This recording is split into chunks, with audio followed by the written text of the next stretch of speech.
Bem-vindos, aventureiros, ao canal Livros que Li, Emoções que Vivi. Eu sou Andréia Oliveira e hoje venho apresentar para vocês o terceiro livro da série Uma Chama Entre as Cinzas, da autora Sabá Tahir. Então, bora lá?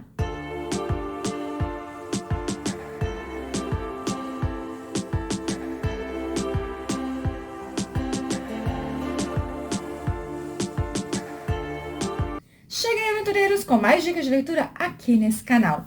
Então, venho apresentar para vocês Um Assassino nos Portões, que contém 430 páginas. E, meus aventureiros, preparem-se para gritar, para espernear, para querer bater nesses três patetas. Por que que eu estou chamando Laia, Helene e Elias de pateta? Porque, cara, até eu, que não sou tão inteligente, eu percebo o caminho que eles têm que seguir. Mas eles teimam em seguir o caminho contrário, fazendo com que pessoas que estão à volta deles todas sofram. Vamos ali começar com a nossa Helene. A Helene, então, como a gente sabe, ela acabou se tornando a águia de sangue, então ela é fiel ali ao império, ela é fiel ao imperador. E por mais que ela tente salvar o imperador de algumas artimanhas, cara, ele sabe de tudo isso. E quando ela chega falando o que está acontecendo, a forma que ele trata ela, o motivo que faz com que ele surte, porque ela não cumpriu a ordem dele, e o que ele faz com pessoas que ela ama para poder puni-la e para que não só ela, mas todos os demais sirvam como exemplo, faz com que eu fique puta da vida com ela. Porque quando ela tomou aquele rumo, eu falei, não faz isso. Não faz isso, vai pro outro lado, faz outra coisa. Não, ela teimou em seguir aquele caminho de ir até o imperador e contar o que estava acontecendo. Sofreu as consequências? Sim. Aprendeu? Não, gente, não.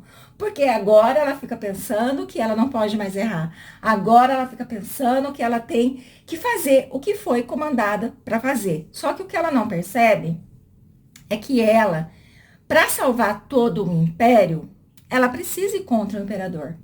Ela precisa agir de forma diferente. Enquanto ela não colocar isso na cabeça dela, enquanto ela não abrir os olhos dela que ela está lutando pela pessoa errada, porque se ela quer tanto salvar o império, ela não pode ficar do lado de um tirano que não cuida do seu próprio povo. Então, assim, a cabeça dela pensa de um jeito que, pra mim, não faz sentido.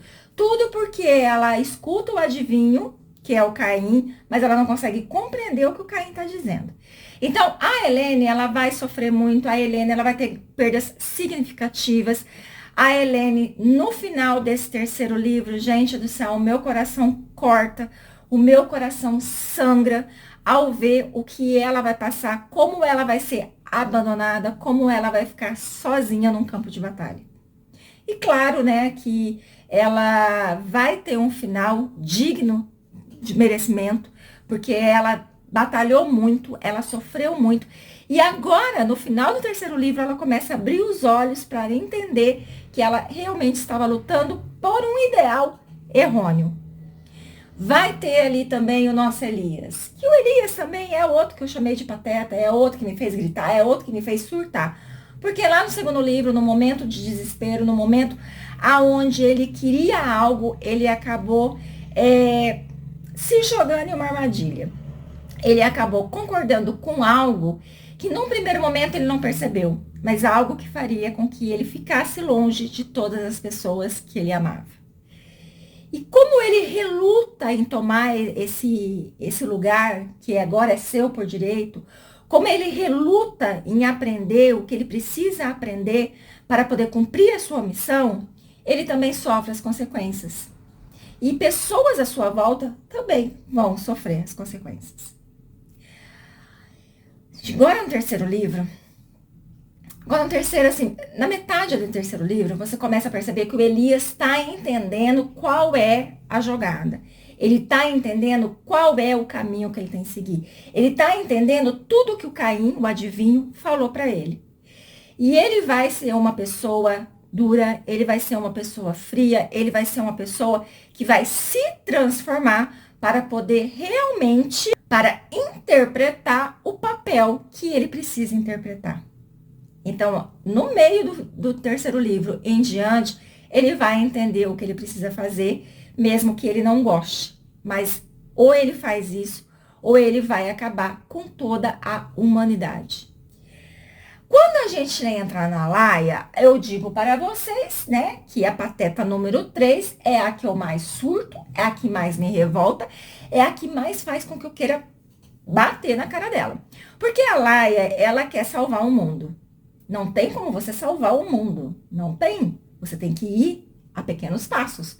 Então, muitas vezes, ela vai colocar a vida dela em risco. A vida das pessoas que estão em volta dela, como do irmão dela, como pessoas que vão aparecer no caminho dela para poder ajudá-la a derrubar o império, a derrubar o mal também. E ela coloca a vida dessas pessoas em risco porque ela quer salvar um grupo de pessoas. Então, assim, não tem como você salvar um mundo inteiro. Algumas perdas no caminho você vai ter que ter. Não tem como você salvar todo mundo. E ela ainda não entendeu. E para salvar 2 ou 3, ela acaba colocando a vida de quem ela ama em risco. Então, assim, qual o sentido, Laia, de você continuar tomando as decisões erradas se você já sabe o que acontece quando você age dessa forma?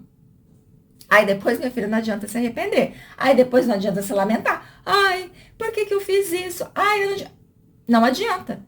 Porque inúmeras vezes, tenho que dar esse spoiler para vocês, que ela agiu de uma forma para salvar algum grupo, ela acabou perdendo esse grupo. E quase perdendo a vida e também a vida de quem ela ama. Então, assim, ela apanha, apanha, apanha e não aprende. Então, por isso que a minha revolta com ela.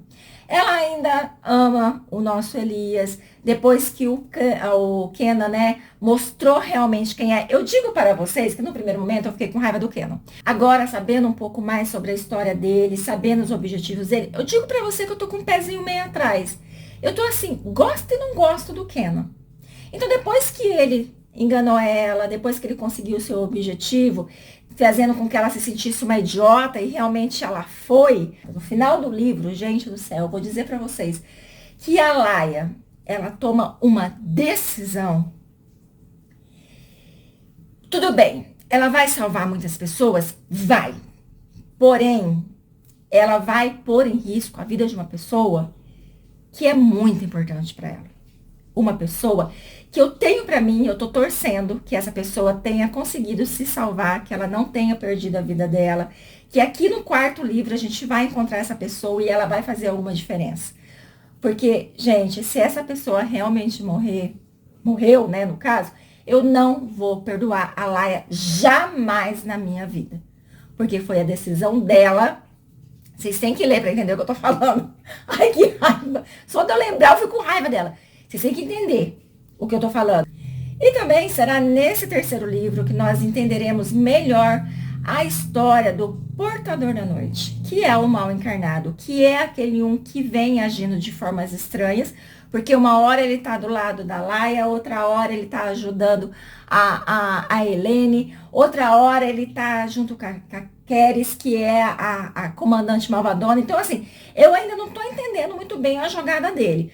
Mas você entende melhor a história dele, você sabe o que ele está buscando.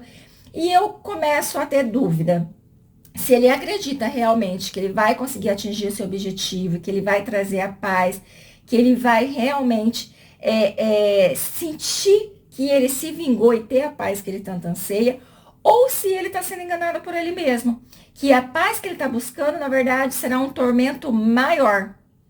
Que a paz que ele acredita que vai atingir, na verdade, vai se tornar em um pesadelo. Então, assim, são muitas dúvidas que a gente vai matar lá no quarto livro, que eu tenho certeza que esse livro vai fazer com que eu pire mais ainda, com que eu grite mais ainda, com que eu brigue mais ainda, porque eu acredito fielmente que a Helene, o Elias e também a nossa Laia ainda vai tomar decisões que vão se arrepender e vão fazer com que eu surte ainda mais com eles.